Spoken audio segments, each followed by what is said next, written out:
చాతుర్మాస్య సమయంలో పాలు లేదా పాలతో తయారు చేసినటువంటి పదార్థాలను స్వీకరించకూడదా? ఇంతకీ చాతుర్మాసం ఎప్పుడు ప్రారంభమవుతుంది? ఎప్పటి వరకు ఉంటుంది? చాతుర్మాస్య అనగానే అందులోనే అర్థమవుతుంది 4 నెలల కాలం అని చెప్పేసి. వర్షారంభ సంరంభంతో ఆషాఢమాసం శుక్లపక్షం ఏకాదశితో ప్రారంభం అయ్యేటటువంటి ఈ చాతుర్మాస్య నియమావళి కార్తీక మాసం శుక్లపక్షం ఏకాదశితో పరిపూర్ణమవుతుంది. ఆషాఢ శుద్ధ ఏకాదశి మొదలుగా శ్రావణ శుద్ధ ఏకాదశి వరకు ఒక నెల, ఏకాదశి నుంచి ఏకాదశి వరకు నెల ప్రమాణాలు లెక్క పెట్టుకోవాలి. ఈ మొదటి నెలలో ఆకుకూరలు తినకూడదు.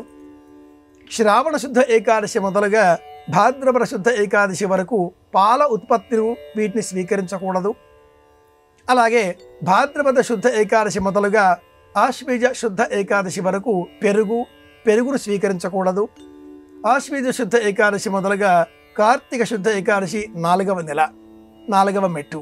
ఈ 4వ పాదంలో పప్పు ధాన్యాలు, ద్విదళములు, కంది గింజ గుండ్రంగా ఉండేది, దానిని పొట్టు తొలగించినచో అవి 2 బద్దలుగా మనకు కనిపిస్తాయి. ద్విదళములు అని పేరు, పప్పు ధాన్యాలు. వీటిని తినకూడదు. 4 నెలలలో మొదటి నెల ఆకుకూరలు, 2వ నెలలో పాలు, పాల ఉత్పత్తులు, 3వ నెలలో పెరుగు, 4వ నెలలో పప్పు ధాన్యాలు. ఇలా ఎందుకు చెప్పారు? చైత్ర వైశాఖ జ్యేష్ఠ మాసాలలో బాగా ఎండ ఉన్న కారణం చేత ఈ భూమి వేడెక్కి ఉంటుంది.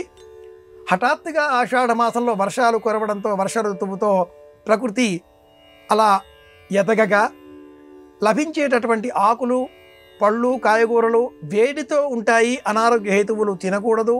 వాటిని పశువులకు, ఆవులకు ఆహారంగా ఇవ్వాలి. ఆహారంగా తిన్న ఆ పశువులు అందించే పాలు కూడా ఆ దోషాన్ని ఇంకా కొద్దిగా కలిగి ఉంటాయి. కాబట్టి ఆ దోషం తొలగించే విధంగా శ్రావణ మాసం 2వ నెలలో పాలు, పాల ఉత్పత్తులు తినకూడదు. ఇది శాస్త్రీయ విజ్ఞానం అందించేటటువంటి ఆలోచన. దక్షిణాయనంలో వస్తాయి ఇవన్నీ కూడా. ఆషాఢ మాసంతో ప్రారంభమవుతుంది. దక్షిణాయనంలో జీర్ణశక్తి బాగా తగ్గిపోతుంది. పగటి కాలం తక్కువగా మారుతూ ఉంటుంది.